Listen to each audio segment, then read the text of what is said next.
Time to get smart, folks. Time to get real. Let's cut through the crowd. Tell us how you feel. Let's cue the talent. Let's meet the host. Podcast by George. Hello, hi, how are you? Welcome back into another podcast by George. We've got a returnee. We've got Dr. Jerry Schnurr, the professor of civil and environmental engineering and co-director of the Center for Global and Regional Research at the University of Iowa. He's devoted his life to the study of climate, and it couldn't be more important than right now, because people that follow my podcast know that when it came to the presidential election, I wanted Trump out of there because he reminded me of Nero. He was going to fiddle and worry about the stock market literally while the world burned. So we had to get him out of there because climate and what's happening with catastrophes around the globe to me are first and foremost. Okay, so get Trump out of there. And then look at the Democratic presidential candidates. And I thought, God, out of everybody, Joe Biden's not at the top of my list, folks. I mean, he's been in Congress. He's been one of the most powerful people in the world over the last 40 years. And this is the world that we're living in. So you got to put a little bit of blame at the foot of that guy. I happen to put a lot of blame there. 8 years of the Obama-Biden administration. We got fracking pipes underneath the entire country. We've got the Arctic open to drilling twice while they're up there. And so now he becomes president of the United States. And so now we're starting to take a look at what he says he's going to do and whether or not he's going to be able to deliver on his campaign promises. And that's why I wanted to bring Jerry Schnurr back on the podcast. Doc, welcome back to a podcast by George. Thanks, George. I'm glad to be here. And, you know, I always have to think how I want to get into this, how I want to start. And I thought, well, hell, let's just take a look at the paper today. So I'm going to bring this up on screen. The doc will be able to see it too. And I don't want to make this show George reads the paper because that's kind of boring. But honest to God. Okay, so let's just start here. I mean, this is the big front page article. And I know you've taken a close look at this over your career, Jerry. The climate's toll on the Colorado River. And this starts off talking about how the thing is, like 44% capacity. And to me, again, this is a story that doesn't get enough coverage because the western part of the United States, those huge population areas, California first and foremost, and Arizona, what the hell happens if this thing goes dry? And the Colorado River, in this article on the front page of the USA Today, is evidence of how significant this is. Jerry, what's your take on that? It is. It's not only climate change is the problem with the Colorado River, and it's not only the Colorado River. In fact, in my classes, I talk about a number of major rivers worldwide in which they no longer make it to the sea anymore. They don't get there.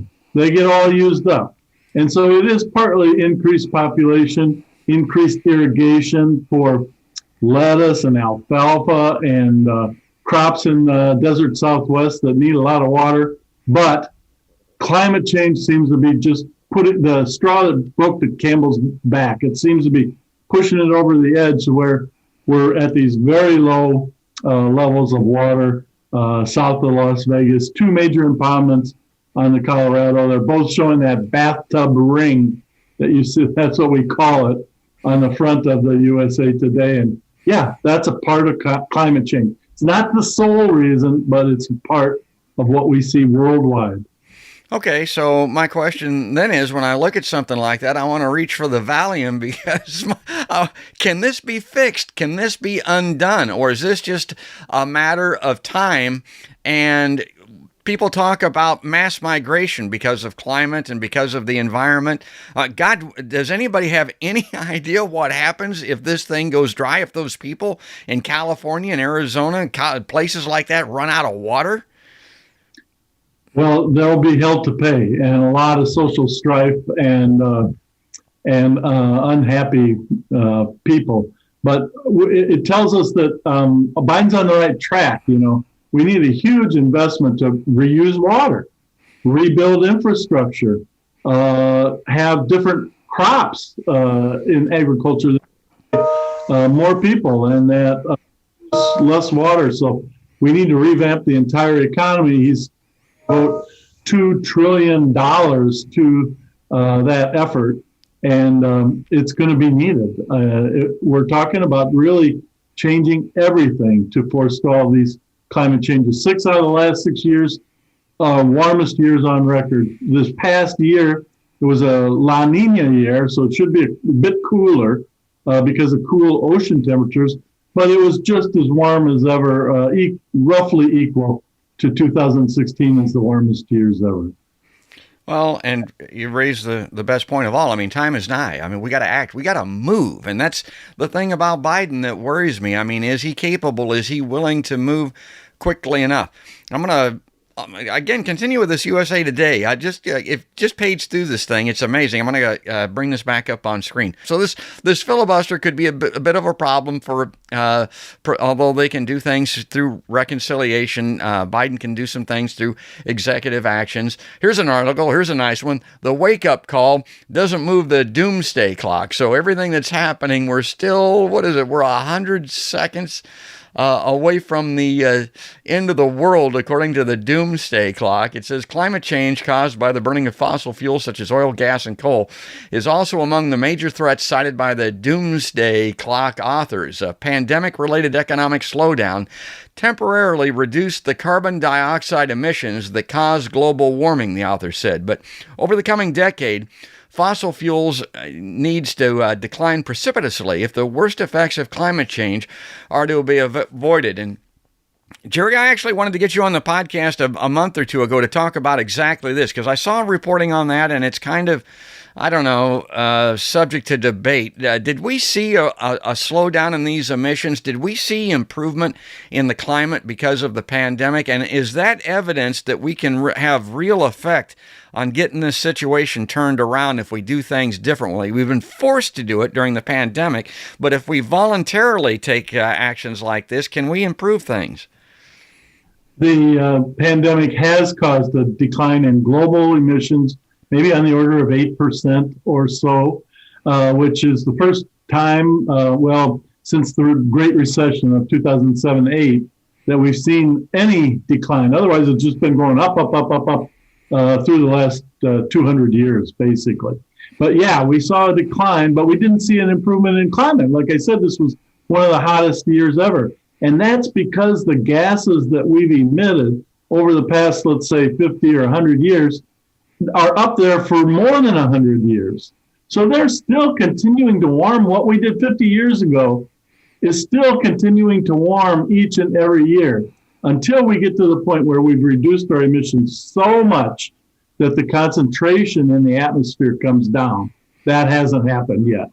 And it's because the gases are so long-lived. It's a long time lag before something good happens as a result of our actions. All I do is tend to frighten myself when I read these kinds of articles. Now, there's an article in here about, the very pragmatic issue of being able to address climate change by what Biden has promised to do, which is get us back into the Paris Climate Accords.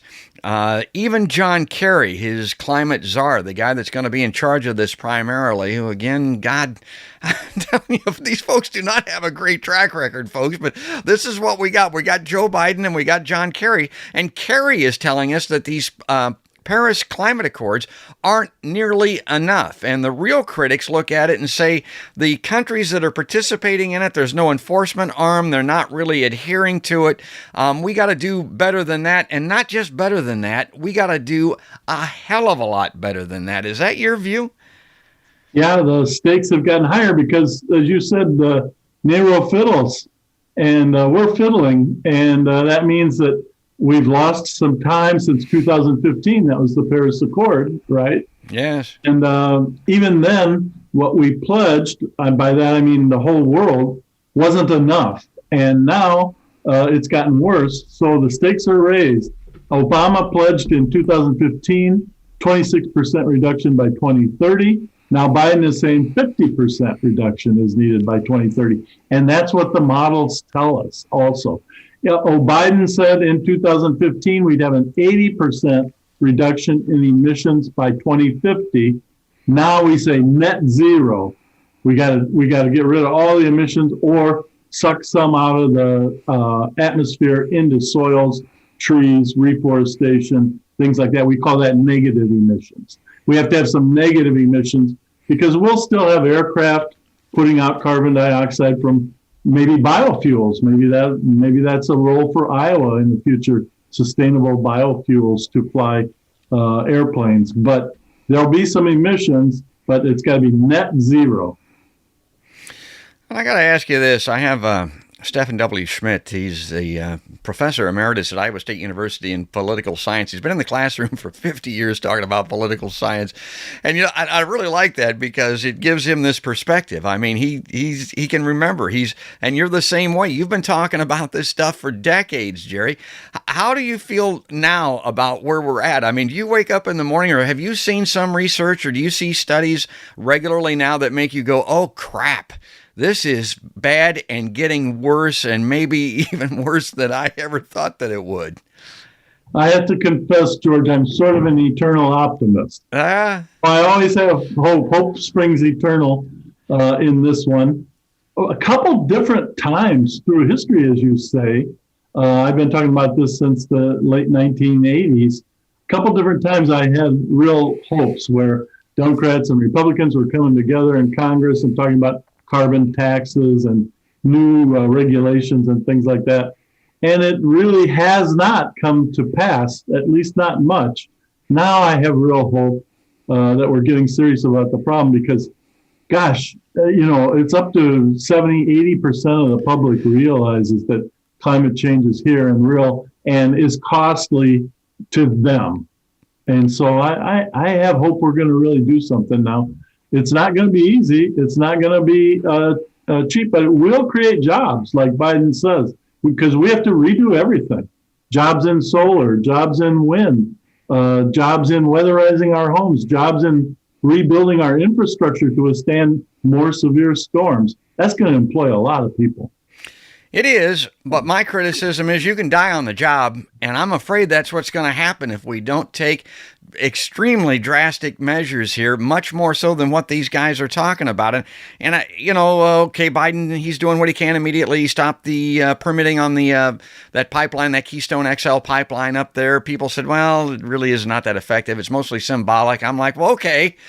I can go for some symbolism right now because the symbolism we've had for the last 4 or 5 years has sucked, folks. So that's good symbolism, let's say. But he put the fracking pipelines the Obama administration did under the entire United States. I've had climate activists on my podcast that would have said instead of burning gas and doing these fracking pipelines, the country would have been better to have stayed on coal.